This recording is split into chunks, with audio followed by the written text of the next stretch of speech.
Salut les amis, alors une petite promenade sur Antigua. Je sais que beaucoup d'entre vous voudraient que je fasse plus de vidéos avec le drone. Alors j'ai eu pas mal de vent et j'avais été bien refroidi par la chute du drone aux chutes de Trafalgar. Donc pour expliquer, avec le recul, sur les chutes de Trafalgar, quand j'ai fait décoller le drone, il m'a dit mauvaise réception GPS. Et ben j'ai dit ok et j'ai continué. Là j'aurais dû reposer le drone et stopper. Et en fait je l'ai fait voler jusqu'au moment où il m'a indiqué perte du GPS.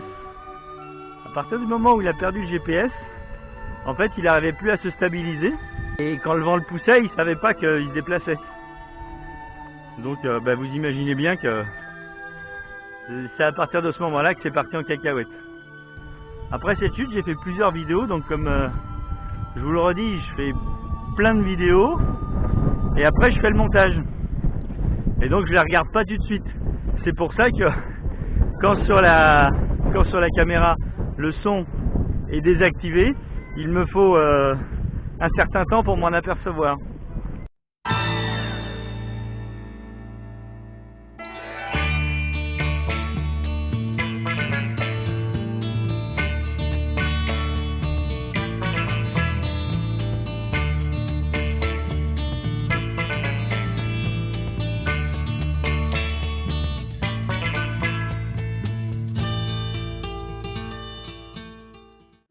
Avec le drone, ça semblait très bien fonctionner.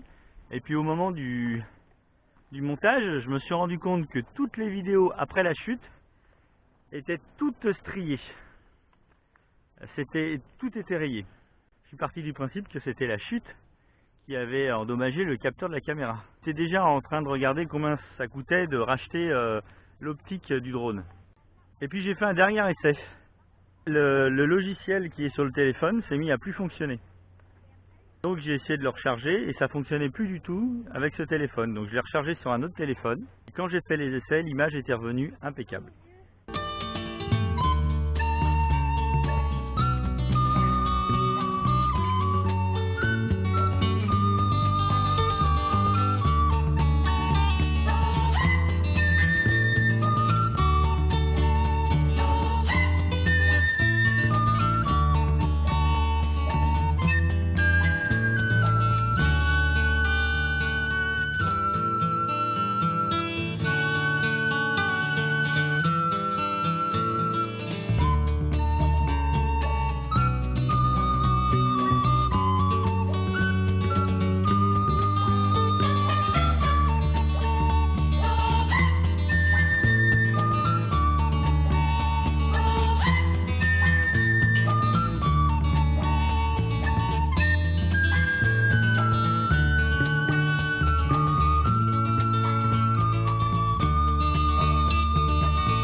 Je sais pas ce que c'est que ces fondations.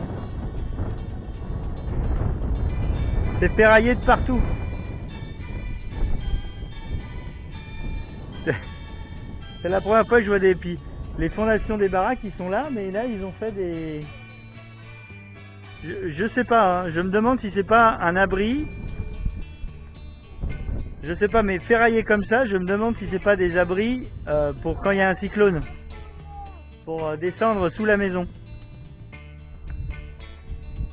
Je vois bien la maison au-dessus en bois et en fait cet abri avec les fondations. Les fondations ils vont les réaliser en béton parce qu'il n'y a aucune raison que ça soit ferraillé à ce point-là. Tout est ferraillé. En tout cas moi si je devais habiter ici dans une maison en bois, je me ferais ça dessous pour s'il y a un cyclone.